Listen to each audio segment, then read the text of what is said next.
James Holder, IFL TV, in association with MTK Global. We're in Car Shorten today ahead of the weigh-in.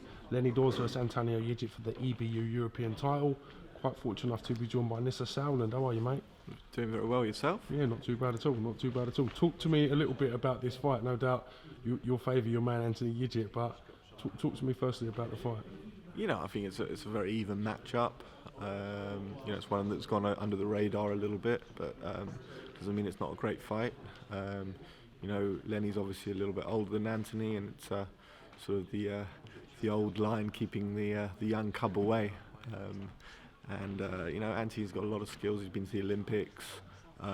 He's been in a lot of good fights. Very entertaining fighter. I think it's going to make for a great fight. It's very evenly matched, and of course I'm hoping for Anthony, but you never know in boxing. As you mentioned, Anthony's been to the Olympics. He has fought here before on the Frochkes 2 undercard. Lenny Dawes is a two-time British champion. He's fought at a high level, but looking at the bookies, you would think that your man Anthony Yigit's the home fighter. Why do you think the odds are so favouring Yigit in this one? I mean, he is based in London now. I'm sure there's going to be about 80 to 100 sort of Yigit fans coming up from North London, from St Pancras. So you know, he is kind of, you know, it'll be a good atmosphere, and it's a nice small hall. It'll be a good atmosphere. It'll be roots boxing. I think Anthony's got a lot of skills. You know, I think Anthony's one of our big hopes.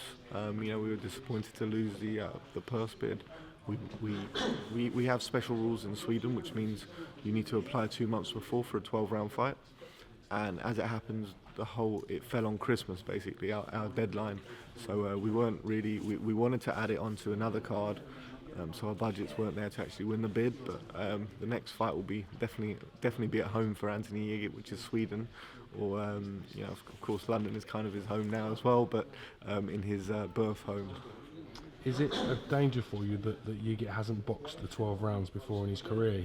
The scheduled fights that he's had to go sort of later rounds, he stopped pretty early. So is it a worry for you that he hasn't had that experience beforehand? I mean, I've never seen anyone train as hard as Anthony.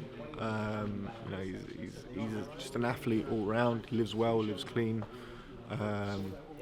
puts in the rounds in sparring, never sort of takes the easy way out. He's you know, I speak to him on a daily basis, and he tells me what he's doing.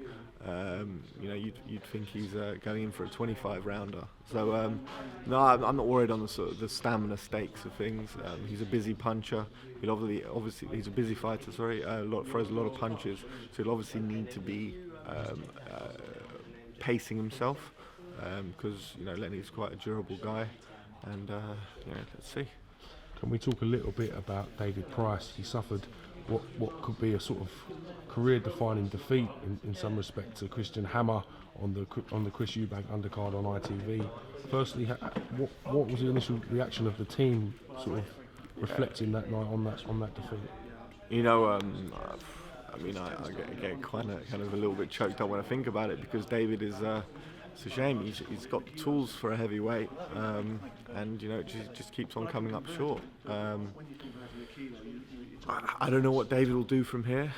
I think, you know, being an Olympic bronze medalist, winning a whole load of titles, selling out arenas, and you know, being a renowned name, he's achieved more than a lot of people and most people would ever achieve in boxing. So you know, I think he's got something there, a legacy to be proud of. I've said to him, you know, whatever he chooses to do, you know, we'll be with him. It's you know, it's turned into from a business relationship to an actual friendship now. You know, he came up short. It wasn't Hammer who beat him. It was David who beat himself. His stamina was all over the place. I think if the round before, I think it was the 6th round, if it had been a little bit longer, he would have stopped him. But you know, there's a lot of ifs there, and like I say, whatever David chooses, you know, we'll always have contact to David, because we genuinely like him as a person, but also as a fighter. Do you feel we'll see David Price make a return to the ring?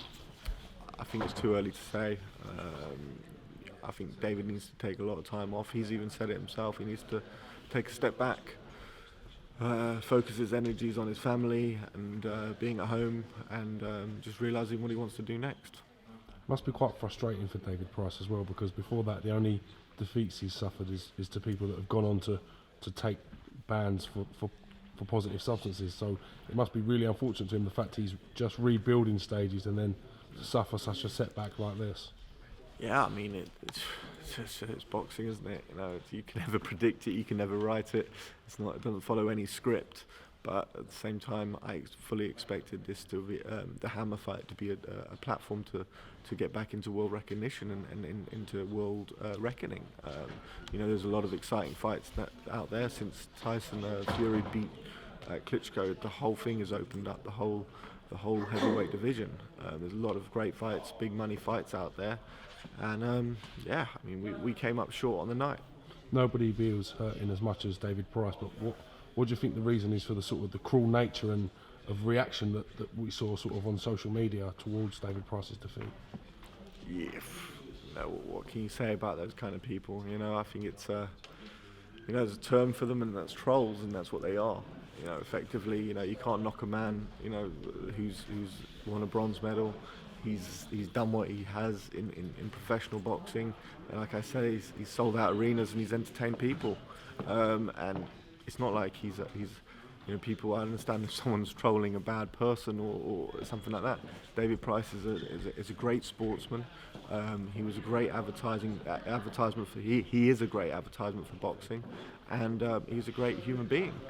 So why troll him? You know, I'd like to see these guys troll him to his face. You know, maybe he needs to do a Curtis Woodhouse on them. It's interesting you mentioned Curtis because he made a very valid point. Yeah. He is touching on bullying, the fact that these people do sort of hound him and make fun of his shortcomings. Yeah, I mean, you know, you have to probably look at those people's insecurities and within themselves, but I don't think anyone's got the time to check that, and I don't think there's enough counsellors in the world for them. You know, like I read what Curtis Woodhouse said, you know, on social media, and I thought it was a really, you know, nice, heartfelt piece, and you know, he's a good guy. You know, what he did with that troll was, you know, sadly there's not enough time to do that to every troll. Indeed. All right, well, we're just about getting ready for the weigh-in to take place and stuff. Appreciate you giving us a bit of time today, mate. I'll Thank catch you soon. Cheers.